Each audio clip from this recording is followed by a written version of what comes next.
संशयास्पद कागदपत्रे आणि प्राण्यांचे अवयव जप्त. रवींद्र एरंडेला 4 दिवसांची पोलीस कोठडी.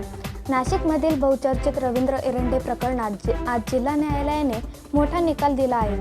आरोपीच्या कार्यालयातून जप्त करण्यात आलेले प्राण्यांचे अवयव, संशयास्पद कागदपत्रे आणि महिलांचे आक्षेपार्ह व्हिडिओ या पार्श्वभूमीवर न्यायालयाने एरंडेला 4 दिवसांची पोलीस कोठडी सुनावली आहे. तपास अधिकाऱ्यांचा युक्तिवाद. हार्ड डिस्कमध्ये महिलांचे 120 व्हिडिओ. सरकारी पक्षाच्या वतीने तपास अधिकाऱ्यांनी न्यायालयात गंभीर बाबी मांडल्या.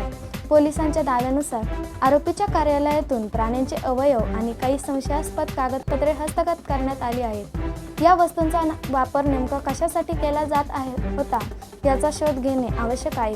तपासादरम्यान पोलिसांना एक पेनड्राईव्ह आणि हार्ड डिस्क सापडली असून त्यात सुमारे 8 महिलांचे 120 आक्षेपार्ह व्हिडिओ आढळून आले आहेत. या पीडित महिलांचा शोध घेऊन त्यांचे जबाब नोंदवणे आणि या कृत्यामागे मोठे रॅकेट आहे का याचा तपास करण्यासाठी 7 दिवसांच्या पोलीस कोठडीची मागणी करण्यात आली होती.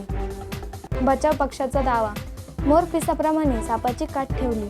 दुसरीकडे एरंडेच्या वकिलांनी पोलिसांचे सर्व आरोप फेटाळून लावत पोलीस कोठडीला जोरदार विरोध केला. त्यांच्या युक्तिवादातील प्रमुख मुद्दे: कार्यालयात सापडलेली वस्तू सापाची कातडी नसून कात आहे. लोक ज्याप्रमाणे घरात मोरपीस शुभ मानून ठेवतात त्याच श्रद्धेपोटी ती ठेवली होती. गुन्हा दाखल होताच हार्ड डिस्क आणि कॅमेरा पोलिसांनी आधीच जप्त केला आहे, त्यामुळे तांत्रिक तपासासाठी कोठडीची गरज नाही. पीडित महिलांचे जबाब नोंदवण्यासाठी आरोपीच्या प्रत्यक्ष उपस्थितीची किंवा कोठडीची आवश्यकता नाही. केवळ जुन्या रागातून हा गुन्हा दाखल करण्यात आल्याचा दावाही वकिलांनी केला. आरोपी रवींद्र एरंडे याच्यावर नोकरीचे आमिष दाखवून शारीरिक संबंध केले व व्हिडिओ प्रसारित केले अशा प्रकारचा गुन्हा दाखल झालेला आहे. या गुन्ह्यामध्ये 2 दिवसाची पोलीस कोठडी देण्यात आलेली होती.